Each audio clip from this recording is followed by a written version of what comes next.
जितनी स्विट्जरलैंड की total population है उससे ज्यादा इंडिया इंजीनियर्स प्रोड्यूस कर देता है।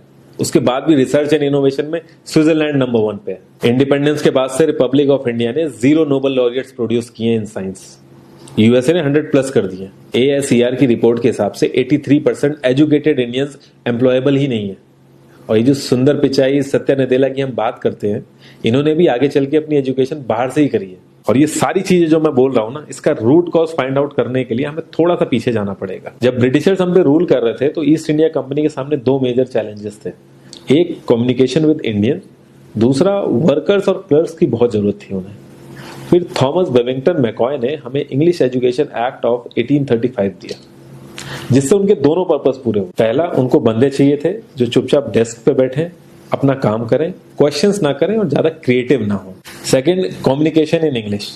इंग्लिश सबसे ज्यादा बोले जाने वाली लैंग्वेज नहीं है, उसके बाद भी इंग्लिश एक लैंग्वेज की बजाय एक क्लास बन गया इंडिया में। रशिया, चाइना, फ्रांस, ये सब जगह इतना ऑब्सेशन नहीं है इंग्लिश को लेके जितना इंडिया में है। पुअर कम्युनिकेशन बोला जाता है अगर आपकी इंग्लिश अच्छी नहीं है, जबकि इंग्लिश ना आने का मतलब है कि आपको कोई और लैंग्वेज आती है। 5 साल पुराना iOS भी आज की डेट में आउटडेटेड माना जाता है। लेकिन इतनी इंपॉर्टेंट चीज, हमारा एजुकेशन सिस्टम, आज भी बस थोड़े से चेंजेस के साथ ऐसे ही चल रहा है। हमारे एजुकेशन सिस्टम में रटने का कंपटीशन होता है, जो ज्यादा रट लेता है उसके ज्यादा मार्क्स आते हैं। अब 95% जिसके संस्कृत में आए हैं वो भी संस्कृत नहीं बोल पा रहा है। और बेसिक हिस्ट्री होने की बजाय इतनी मोटी मोटी किताबें हैं हिस्ट्री की जिसका कोई मतलब नहीं है। अगर आज की डेट में आपको कुछ भी पता करना, आप गूगल से पता कर लोगे। उसके लिए आपको याद करने की जरूरत नहीं है इतना कुछ। और ये गवर्नमेंट स्कूल में हर क्लास में इंग्लिश का सब्जेक्ट है। 12-12 साल लगाने के बाद भी लोग इंग्लिश नहीं बोल पा रहे हैं। और बिना किसी बुक को पढ़े 5 साल का बच्चा सीख लेता है, क्योंकि उसको वैसा एनवायरमेंट मिल जाता है। A+B का whole square is equal to A² + B² + 2AB। इसका रियल लाइफ में क्या यूज है किसी को नहीं पता, न प्रिंसिपल, न टीचर, न बच्चे, बस पढ़ाए चले जा रहे हैं। हो सकता है इसका कुछ मतलब हो, लेकिन आप ट्राई करके देख लेना, किसी को नहीं पता। हाँ, 2AB की जगह अगर आपने 3AB बोल दिया तो 4 लोग हंसने वाले मिल जाएंगे आपके ऊपर। किंडरगार्टन में जो बच्चों को सिखाने के लिए टेक्निक यूज होती है वो लाख गुना अच्छी है कॉलेज की वो रटने वाली टेक्निक से। और जिन बच्चों के बहुत ज्यादा नंबर आते हैं ना, जो वो छुपा छुपा के एग्जाम में लिखते हैं, आप देखोगे जब वो रियल लाइफ में जाते हैं ना तो ज्यादातर क्रम्बल करते हैं वो। हर किसी को सेम सिलेबस और सेम चीज सिखाई जाती है बिना उसकी कैपेबिलिटी देखे। और क्रिएटिविटी का तो दूर दूर तक मतलब नहीं होता। अब एक लाइन से आप शेर, मछली, सांप, हाथी सबको लाइन से खड़ा कर दो और उनसे कहो पेड़ पे चढ़ो, उनको तो जिंदगी भर यही लगेगा ना कि वो तो किसी काबिल ही नहीं है। और द्रोणाचार्य ने भी पांडवों को उनकी स्किल सेट के हिसाब से उनको चीजें सिखाई, सबको एक ही चीज नहीं सिखा दी। और हमारे एजुकेशन सिस्टम में ज्यादा ऑप्शंस भी नहीं है। सबसे ऊपर साइंस, फिर कॉमर्स, और सबसे नीचे जाके कहीं नंबर आता है आर्ट्स का। आर्ट्स लेने वाले को तो लोग इतना हल्के में लेते हैं जैसे वो किसी काम का ही नहीं है। हर माँ बाप को तो इंजीनियर या डॉक्टर ही बनाना है। कॉलेज वाले अगर एक्स्ट्रा कोर्स रख भी देते हैं तो माँ बाप एंट्री नहीं कराएंगे, तो वो सारा पैसा बर्बाद होगा कॉलेज का। तो ऑप्शंस कहाँ से आएंगे? और बचपन से ही आपकी ट्रेनिंग स्टार्ट हो जाती है। माँ बाप, भाई बहन, रिलेटिव सब यही समझाते हैं अगर आपके मार्क्स नहीं आए और जॉब नहीं लगी तो आपकी जिंदगी बेकार। और लाइफ की क्रिएटिविटी को आप रखते हो साइड में, और ये अच्छे मार्क्स और अच्छी जॉब पाना आपका सपना बन जाता है। अब ये सपना पूरा हो जाता है तो बहुत बढ़िया है, दूसरे को जेलस फील कराओगे, नीचा फील कराओगे। और इस छोटी सी उम्र में अगर सपना टूट जाता है तो सेल्फ डाउट में आ जाओगे।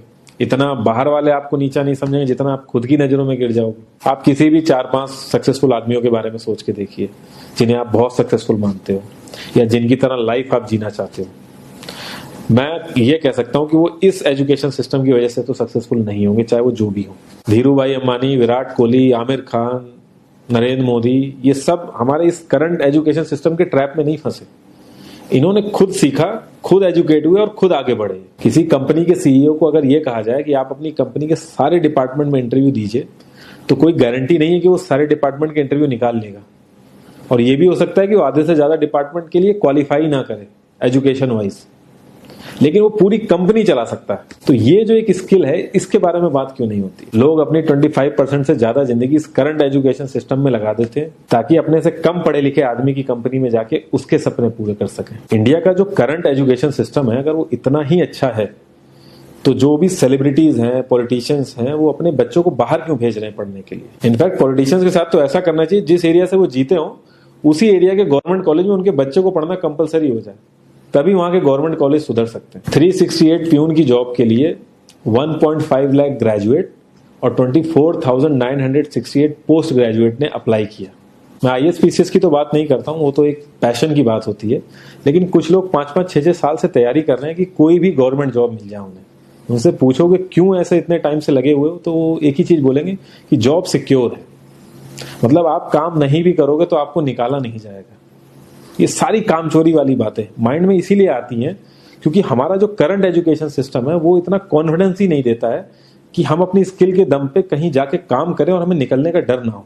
मैं आने वाले 10 साल की तो बात ही नहीं कर रहा हूँ, अगर मैं आने वाले 5 साल की भी बात करूं तो टेक्नोलॉजीज में इतना ज्यादा चेंजेस आ जाएगा कि जो आज हम पढ़ रहे हैं, जिस स्किल पे हम फोकस कर रहे हैं, पता नहीं वो रेलेवेंट भी होगी कि नहीं उस समय। Cloud computing, SEO, digital marketing, ये सब जॉब्स पहले एग्जिस्ट ही नहीं करती थी। हम लोगों को एजाइल होना पड़ेगा, नई नई चीजों को सीखने के लिए ओपन रहना पड़ेगा, क्रिएटिव माइंड लगाना पड़ेगा।